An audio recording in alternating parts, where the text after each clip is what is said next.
All right. Let's talk about Agency Hacker first. This is the very first video. I've received a lot of asks as far as creating a channel, and it benefits me from having to not have to answer the same questions over and over and over again. So welcome to the show.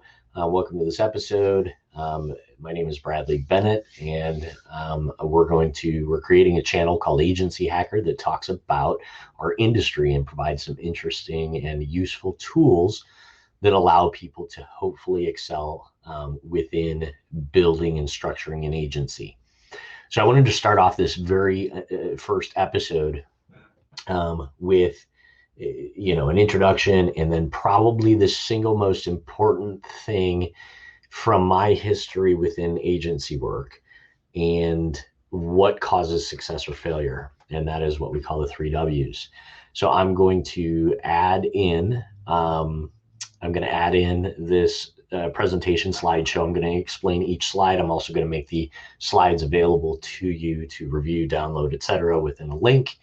And I hope you appreciate what you watch. If you like what you are seeing, press the subscribe button, leave a comment. I love constructive feedback. Press the like button or thumbs up, and let's bring some more of these out to you for free.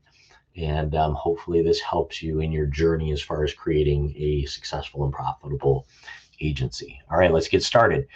So we're going to add or share my screen, and let's talk about the 3 Ws. All right, so I'm going to go through these step by step, and I'm going to explain why these are so important. So let's go to the very first slide. So what are the 3 Ws and why are they so important?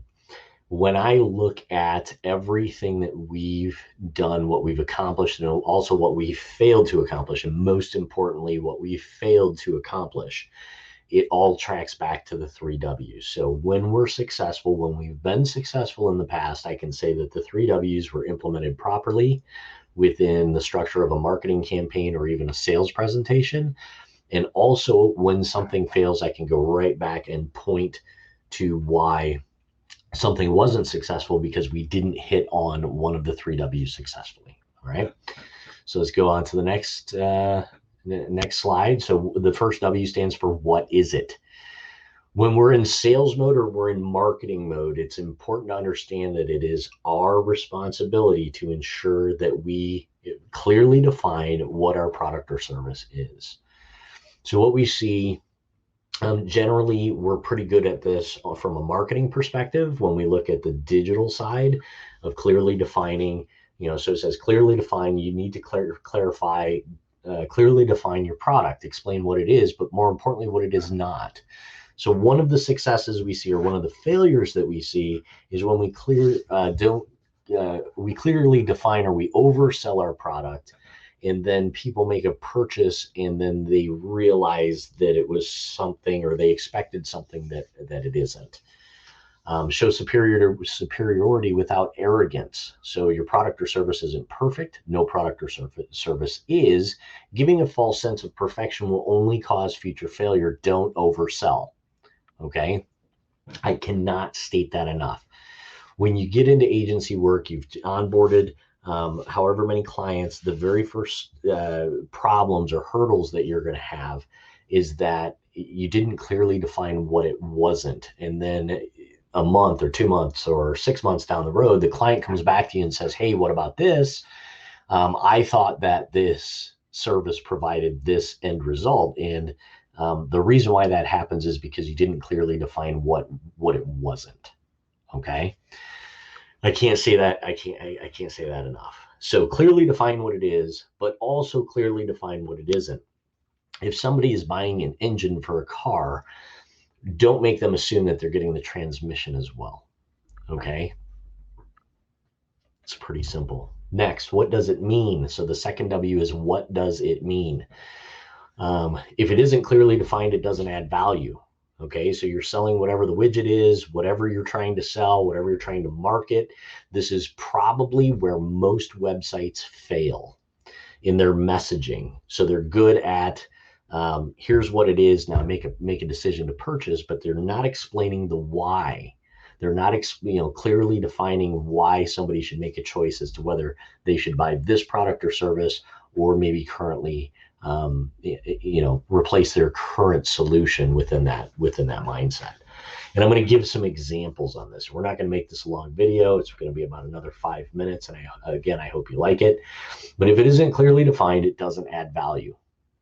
Okay, so define what it is. Describing a product or service doesn't necessarily mean it connects the dots for your prospect or audience.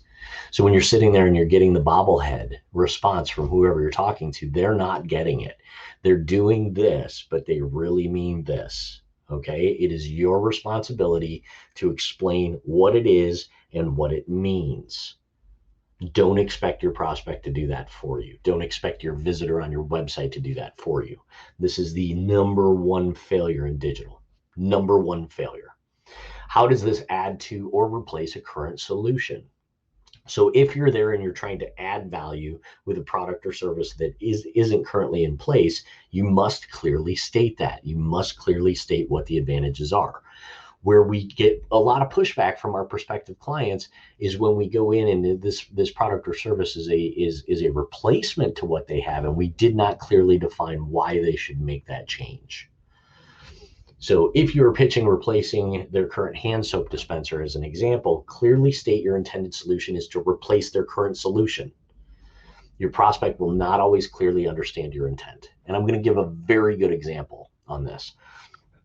Years ago, I want to say 2013, 2014, we were in a client meeting and I was still in sales mode. I want to say it was 2013, and we pitched marketing automation solution, HubSpot being that solution. And we did not realize, we did not do our homework. We did not clearly define that our intent was to replace Marketo. Okay, they already had Marketo in place, but they were not implementing it properly. And they needed some of the tools that HubSpot offered that Marketo didn't at the time. We did not clearly define that we were replacing their product, so that when we hit them with this is what it costs per month just for the software side, they said, well, that's too much for us to add that to what we're already doing with Marketo. They saw the value in it, but they didn't see enough value to make the decision, and did not clearly understand that we were trying to replace their current solution. We did not win that contract. You never will. So what does it mean? Clearly define what it means. And on a side note, what I really want to encourage everybody to do is get that elephant out of the room. Okay, so one of the things, and probably one of the things that really just drives me nuts within our industry, is that people are afraid to compare what they have to their competitor. And for whatever reason, I mean, it is what it is, but there's this elephant in the room that they're going to try and sell the features and features, advantages, and benefits of whatever that product is. They're not going to mention their competitor, and you're leaving your prospective client in a position to doubt whether, one, what you're offering is real, but two, leaving them in a state of confusion. Do not do that. Okay, that is a huge failure from a sales end, but it's also the number one reason why digital fails and people lose engagement on a website. All right, so the ultimate failure. All right, the ultimate failure, I see it all the time from the sales side, not necessarily from the marketing side, because digital marketing, we're really good at saying, here's what it is, buy it. From a digital end, the what does it mean is the ultimate failure within digital. But from a sales perspective, the ultimate failure, and every time I go back to a sales presentation or why we didn't close a sale or whatever that means, most salespeople assume the last W without making the clear connection. They leave the prospective client hanging without giving an actionable lure. So if we parallel sales to fishing, and you throw out your hook, your baited hook, and the fish bites on that hook, you still have to reel it in. Okay, and I sit there and I look at all of these failed opportunities that we've had over the years, and from a sales perspective, the last W is the single most important aspect. Okay, so what is that? The last W is, what does it mean to them? Okay, so we've talked about what is it, the first W, what does it mean, the second W, which is where digital fails. And number three, the biggest reason why sales fails is we do not clearly parallel what it means to them. How are they going to benefit? Why should they buy your candy bar or your widget or whatever it is that you're trying to get them to buy? We don't ask for the sale. We don't clearly define how they'll benefit from making a decision. Without clearly defining what your product or service means to a prospect, a sale cannot happen, whether pitching them in person or digitally. So if you're on a conference call or you're sitting across the table from them, it helps when you're sitting across the table from them, because if you're good at reading a room and you're good at reading the faces of people, you'll look at that person and you can see a state of confusion. They're going through a state of confusion because maybe you did the first two W's perfectly or you didn't. And that's your opportunity to say, this is why. This is why you want to make that decision. This is why you want to make that purchase. This is why you want to choose us. Okay? This is where 99% of all salespeople and marketers fail. They assume the prospect will make a decision without showing clear benefit to making the choice. You have to ask. If you do not ask for the sale and assume that the sale is going to happen for you, you'll never get to the point of realizing what hurdles are keeping you from getting to the finish line. Does that make sense? So don't be the 99.9%, be the 1.1%, which is called successful. So do your homework the right way. Tell them what it is, tell them what it means, but most importantly, tell them what it means to them. Connect those dots. It is not their responsibility within the prospect or sales process or marketing process to tell you what their problems are that they don't understand. We all hope for that. Why? Because most of the 99.9% aren't really salespeople. They aren't really marketers. They're not going after the entire portion of a sale or marketing process.